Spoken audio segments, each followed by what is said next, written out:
বাঙালি আছে না, যখন মালয়েশিয়া আসে তখন সমস্ত ডিসিপ্লিন মেনে রাস্তা পার হয়। হ্যাঁ, সে এখানে প্রেস করলো, এখানে এরা একটা কাউন্টডাউন করবে, কাউন্টডাউনের সময় আমরা আসলে যেতে পারবো এবং এটা সিগন্যাল দেবে।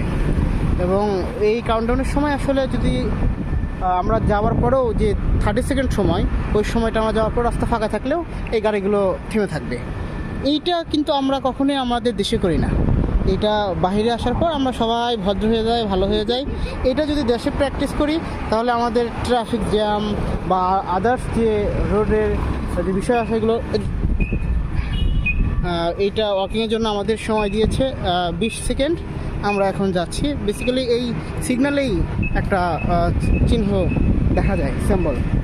তো আমরা চলে আসলেও রাস্তা ফাঁকা, কিন্তু ওরা কিন্তু থেমে আছে। এইটা সময়টা শেষ হওয়ার পর তারা আসলে গাড়ি ছাড়বে।